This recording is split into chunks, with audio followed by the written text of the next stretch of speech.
सर्वे सर्वार्थ साधिके शरण्य त्र्यंबके गौरी नारायणी नमोस्तुते। नमस्कार, मैं शिवांजलि और आप देख रहे हैं चौकीस भारत न्यूज़। नवरात्र का आगमन हो चुका है, इसके साथ ही साथ माँ दुर्गा पधार चुकी है। 9 दिनों का ये त्यौहार पूरी दुनिया में बहुत ही धूमधाम से मनाया जाता है। पूरी दुनिया माँ की भक्ति में लीन हो जाती है। देश के साथ साथ विदेशों में भी इस त्यौहार की बहुत धूम होती है।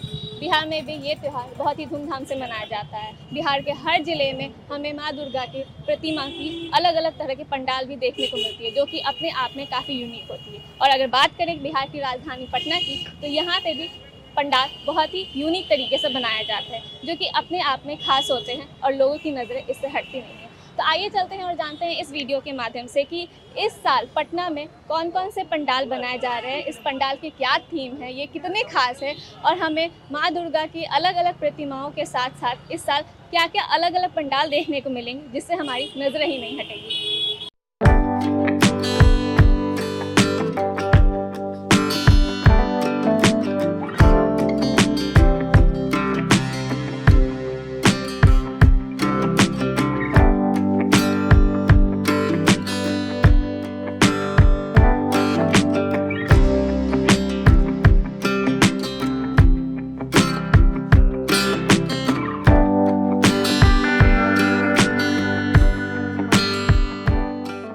पटना में जो पंडाल सबसे यूनिक रहता है और जिसे देखने के लिए सबसे ज़्यादा भीड़ उमड़ती है, वो होता है डाक बंगला का पंडाल। तो आइए चलते हैं और जानते हैं रविश खंगर कुमार जी से कि इस बार डाक बंगला में पंडाल किस थीम पे बन रहा है। Hello sir. हेलो। इस बार पंडाल हम लोग का इंडोनेशिया का परम पावन मंदिर बन रहा है और देश विदेश देश का बहुत सारा पंडाल का हम लोग दिखा दिए हैं और हर बार यहाँ नया पंडाल बनता है। तो इस बार हुआ कि इंडोनेशिया विदेश में भी क्या हम लोग का हिंदू लोग का पूजा जो बढ़िया होता है उसको हम लोग दर्शाने का प्रयास किए हैं। पूरा पंडाल का स्ट्रक्चर जो है उस तरह से इंडोनेशिया में मंदिर है उसका दिखाया है। तो जैसे कि सर हम देख सकते हैं कि यहाँ पे जो भी अभी तक कारीगरी हुई है, वहाँ पे सीप, मोती और शीशे का यूज़ किया गया है। ये जो है कलकत्ता से कारीगर को बुलाया गया और सीप, मोती और शीशा इत्यादि से बना हुआ पंडाल है और इसका निर्माण जो है हम लोग पिछले ही साल सेलेक्ट कर लिए और जैसे ही पूजा खत्म होता है अगले साल के लिए हम लोग तैयारी करते हैं। उसी का नियत पूरा फ्रेम स्ट्रक्चर यहाँ बनता है और बाकी जो कारीगरी जो है वो कलकत्ता से बन के आता है। तो आपका कहने का मतलब है कि पिछले साल से ही ये पूरा प्लान बन गया, तो 6-7 महीना लगता है इसके तैयारी में। तो सर इसमें लागत कितनी आई इस पंडाल को बनाने में? लागत का कोई अभी नहीं है, बाद में हम लोग का पूजा के समाप्ति के उपरांत जो अभी जो खर्च हो रहा है वो सब होता है तो उसका फिर बताया जाता है। अभी लागत क्या है अनुमानतः भी हम लोग अभी तो खर्च ही हो रहा है, इसलिए नहीं बता पाएंगे। कोई बात नहीं सर। तो ये कब तक बन के तैयार हो जाएगा? ये पंचमी तिथि को हम लोग को पूरा स्ट्रक्चर दे देगा और षष्ठी को पूजा होगा, सप्तमी को हम लोग का पट खुलेगा, तो पंचमी के रात में हम लोग को ही फुल फाइनल दे देता है। धन्यवाद सर। तो आपने देखा कि कितनी खूबसूरती से यहाँ डाक बंगला का पंडाल बनाया जा रहा है, जो कि विदेश के मंदिर से प्रेरित है और वो काफ़ी खूबसूरती से शीशे, मोती का यूज़ किया गया है, जो कि देखने लायक है।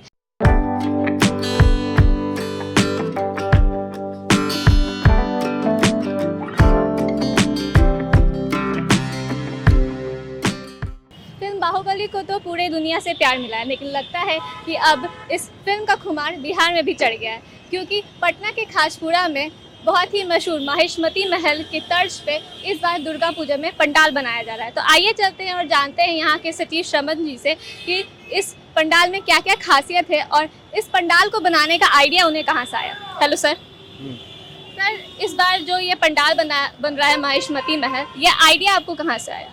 हम लोग पूरे सदस्यगण मिल करके उसको निकालते हैं, उसके बाद सिलेक्शन करते हैं, उसके बाद हम लोग सिलेक्ट किया कि नहीं इस साल मंदिर नहीं महल बनाया जाए। तो आपने बाहुबली फिल्म से ये माहिष्मती महल ही क्यों चुना है, क्या खासियत है इसमें? सभी को मतलब महसूस हुआ कि नहीं महल अच्छा लग रहा है, इसलिए हम लोग महल ही सिलेक्ट किए माहिष्मती। तो इसे बनाने में लगभग कितना लागत आया होगा? 16 लाख रुपया। 16 लाख। और क्या लगता है कि ये कब तक बनकर तैयार हो जाएगा? षष्ठी तक तैयार हो जाएगा। और इसे बनाने के लिए जो कारीगर है वो यहीं पटना के ही है कि बाहर से बुलाए गए हैं? बिहार का भी है, बंगाल का भी है, दोनों मिल के बना रहा है। सर आप बताइए कि ये जो महल बन रहा है इसमें क्या क्या खासियत है? इसमें हमारे जो कारीगर जो हैं वो कुछ मतलब बंगाल के भी हैं और कुछ बिहार के भी हैं। और खासियत ये है कि सारी जो पंडाल है वो मतलब थर्मोकोल से मतलब बनाई जा रही है। और हम लोग पहले भी बनाए हैं लेकिन बहुत सारे, लेकिन इस बार जो है कि हम लोग को बहुत अच्छा लगा। जब फिल्म देखा मैंने तो उसका से महल मैंने देखा तो बहुत अच्छा लगा मुझे, इसलिए सभी को लगा कि नहीं इस बार इस महल को बनानी चाहिए, तो इसलिए बनाया गया। Thank you sir. तो देखा आपने कि यहाँ पे लोगों का जो यहाँ सचिव है उनका कहना है कि उन्होंने जब प्लानिंग की थी कि इस बार क्या खास होना चाहिए दुर्गा पूजा के पंडाल को लेकर, तो उन्हें ये महल के बारे में आइडिया आया कि नहीं इस बार हर बार मंदिर बनता है और अलग अलग चीज़ें बनती हैं, लेकिन इस बार ये माहिष्मती का महल बनेगा जो कि फिल्म में तो बहुत ज़्यादा फेमस हुआ था, लेकिन लगता है कि ये महल यहाँ पे जब बनेगा दुर्गा पूजा पंडाल के रूप में तो ये भी अपने आप में काफ़ी खास होगा और यहाँ पे इसे देखने के लिए भी काफ़ी भीड़ उमड़ेगी। अब आगे चलते हैं और जानते हैं कि आज हमें और पटना में कौन से यूनिक पंडाल देखने को मिलेंगे।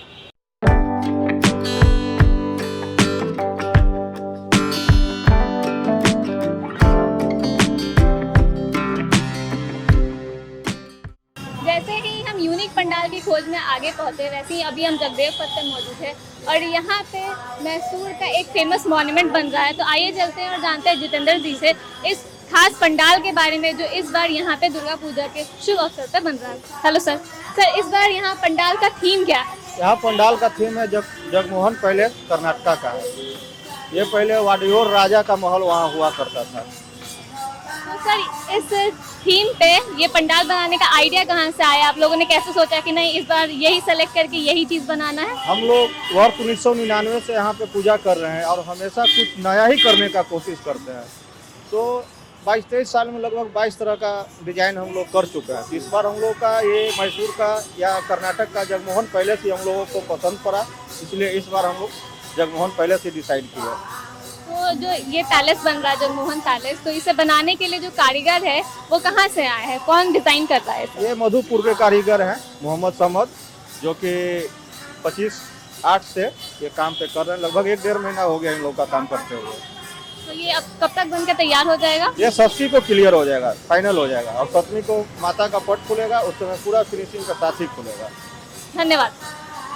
तो आपने देखा कि यहाँ पे जगमोहन पैलेस बन रहा है जो कि मैसूर का फेमस पैलेस है, तो हम ये कह सकते हैं कि हमें पटना में कर्नाटका देखने को मिलेगा। अब आइए आगे चलते हैं और जानते हैं कि और हमें यहाँ पे पटना में क्या क्या यूनिक पंडालें देखने को मिलेंगी।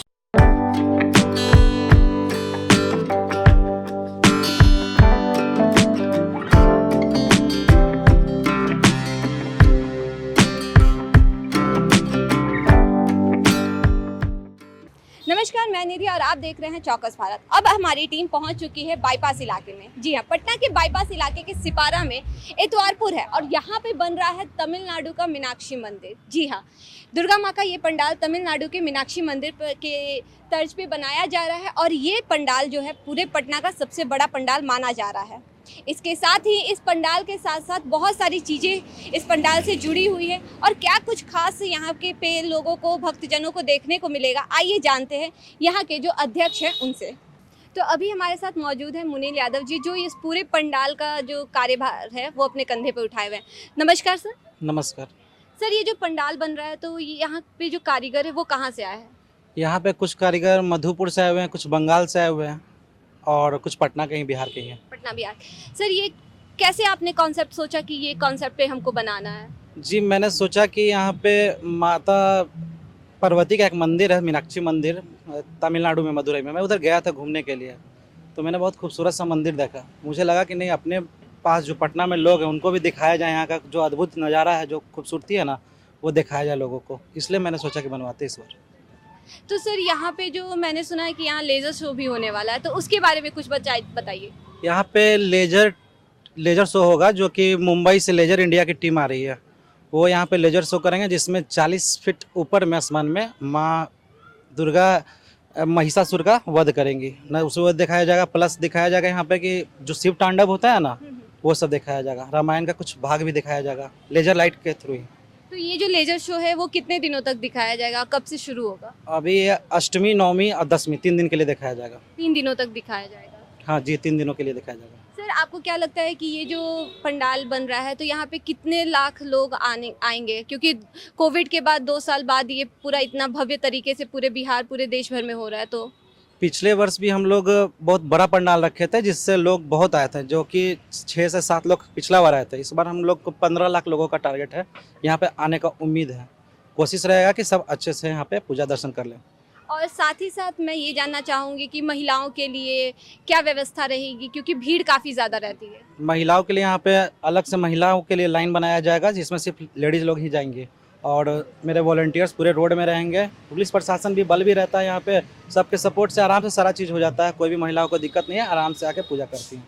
सर ये तो रही मंदिर के बाहर की जो भव्यता दिखेगी, मंदिर के अंदर क्या भव्यता देखने को दर्शकों को मिलेगा, जो भक्तजन आएंगे उनको? मंदिर के अंदर माता का जो मूर्ति प्रतिमा है ना, उसमें बहुत खूबसूरत कलाकृति किया गया है बीज से। जो माँ का साड़ी होगा, पीछे का डिजाइन होगा, वो सब बीज से बनाया गया है। किस चीज़ के बीज से? बहुत सारे बीज है, गेहूं का बीज हुआ, बिजौला का हुआ, कसैली हुआ, ये सब के बीज लगेंगे उसमें। तो जो इस बार माता दिखेंगी वो एक बीज के रूप में पूरे लोगों को अपनी ओर आकर्षित करें। हाँ, उनका जो साज सज्जा होगा वो बीज का बना होगा, उससे आकर्षित होंगे लोग देखकर। धन्यवाद सर हमसे जुड़ने। जी शुक्रिया।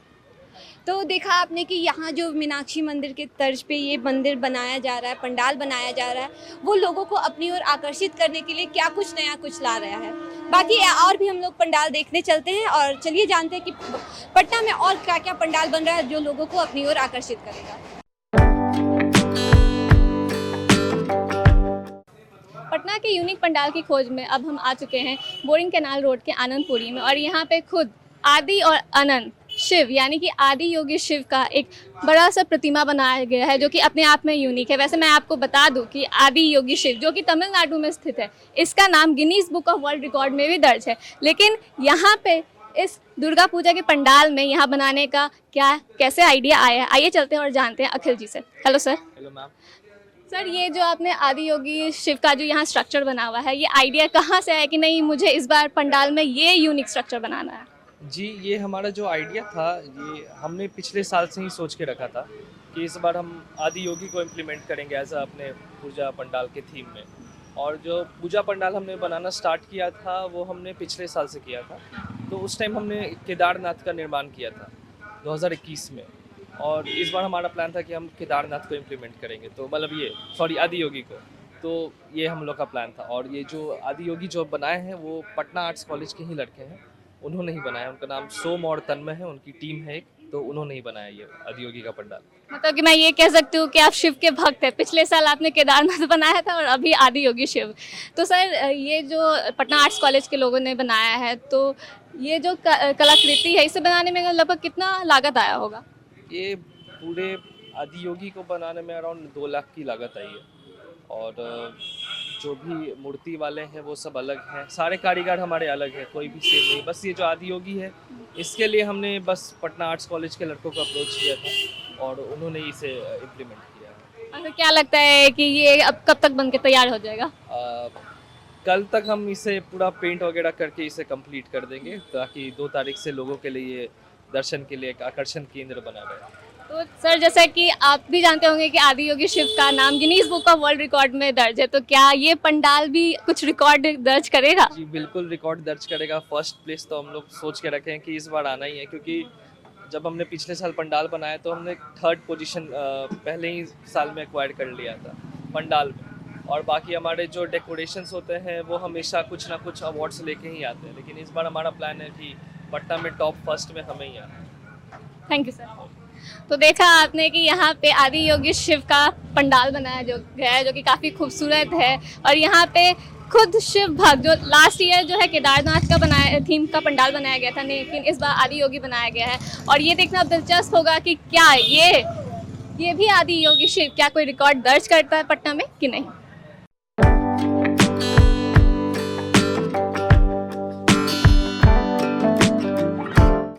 पटना में यूनिक पंडाल की खोज अब हमें ऐसी जगह पे ले आई है जिसे पटना का दिल कहा जाता है। जी हाँ, हम पहुंच चुके हैं पटना के बोरिंग रोड इलाके में, और बोरिंग रोड चौराहे पे है जो एक भव्य पंडाल का आयोजन हो रहा है, बन रहा है, और इसके बारे में हम जानते हैं। सर हेलो सर, आपका नाम? मेरा नाम उमेश सिंह है और मैं यहाँ का अध्यक्ष हूँ। सर यहाँ पे कौन सा मॉन्यूमेंट बन रहा है जो लोगों को अपनी ओर आकर्षित करेगा? मैं इस बार कलकत्ते का विक्टोरिया मेमोरियल का स्वरूप दे रहा हूँ और काफ़ी पेपर मीडिया लोग बहुत हाईलाइट किए हैं कि बहुत सुंदर फ्रेमिंग हुआ, बहुत बढ़िया बन रहा है। तो इसको बनाने के लिए जो लोग आए हैं, जो कारीगर हैं, वो कहाँ से आए हुए हैं? वो मधुपुर आए हैं पश्चिम बंगाल से, और वो लोग हर साल ये लोग को मैं बुलाता हूँ। हर साल नए नए स्वरूप में ये लोग, कभी दिल्ली का, कभी कलकत्ता का, कभी बंगाल का, कभी जयपुर का, हर साल 35 वर्षों मैंने 35 अलग अलग दिल्ली का, मतलब सब जगह का मैं ये कर चुका हूँ 35 वर्षों में। सर, कोविड के बाद 2 साल बाद यहाँ पे पंडाल का आयोजन हो रहा है, भव्य तरीके से पूरे बिहार भर में हो रहा है, तो आपको क्या लगता है कि यहाँ पे लोगों की जो भीड़ है, हुजूम है, वो कितनी आनी चाहिए? भीड़ तो मेरे पास 8 से 10 लाख लोग हर साल आते हैं, और 2 साल गैप हो गया था, उसमें क्राउड नहीं हुआ था क्योंकि पंडाल मूर्ति भी नहीं बना दो। इस बार हमको 10 लाख लोग आने का उम्मीद है। दानापुर से बेटा, हाजीपुर, मतलब मुजफ्फरपुर, सब जगह से लोग ये डाबंगला, मेरा, राजा बाजार, कदम कुआं, 4 जगह का पूजा देखने आते हैं। तो ये तो है ही कि डाक बंगला हो, राजा बाजार हो, बोरिंग रोड चौराहा, ये 4-5 जगह हैं जो पटना में सबसे ज़्यादा आकर्षित होते हैं। और इस बार आप विक्टोरिया मेमोरियल बनवा रहे हैं, जो कोलकाता का सबसे आकर्षित होता है, वहाँ पर भी लोगों की भीड़ जुड़ती है। देखिए, उसके बाद हम लाइटिंग पे इस पर विशेष ध्यान दिए हैं। वो फिक्सल लाइट लगा रहे हैं। फिक्सल लाइट क्या होता है, एक जगह जो है वो मशीन से चलेगा और एक बार में सारा रेड हो जाएगा, वाइट हो जाएगा, ये अलग अलग इफेक्ट वो आपको देगा। और एलईडी गेट यहाँ पे बनवा रहे हैं हम, जो काफ़ी आकर्षण पैदा करेगा। नए नए इसमें कार्टून डिज़ाइन सब इसमें नज़र आएंगे। तीसरा चीज़, मूर्ति जो मेरा है वो कलकत्ता का ही लास्ट ईयर मैं नेट से निकाला हूँ, लास्ट ईयर जो वहाँ बैठाया गया था उसी का स्वरूप मैं दे रहा हूँ। अब देखिएगा आकर के, बहुत ही आपको आकर्षण पैदा करेगा मेरा मूर्ति। धन्यवाद सर। Thank you.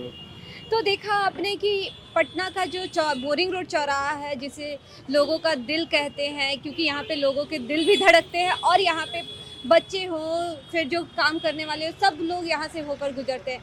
तो पटना का बोरिंग रोड चौराहा का जो ये पंडाल बन रहा है वो काफ़ी भव्य होने वाला है। और 2 साल बाद, जी हाँ, कोरोना के कारण 2 साल से पंडाल का आयोजन नहीं हुआ। बहुत सारे ऐसे चीज़ें हैं जो हो नहीं पाए, लेकिन इस बार पूजा का भी आयोजन हो रहा है और सब चीज़ों का आयोजन हो रहा है। तो आप भी आइए, पूजा में शामिल होइए, पंडाल का लुत्फ़ उठाइए, साथ में लाइटनिंग का लुत्फ़ उठाइए और अच्छे अच्छे खान पान कीजिए। बाकी खबरों के लिए देखते रहे चौकस भारत। धन्यवाद।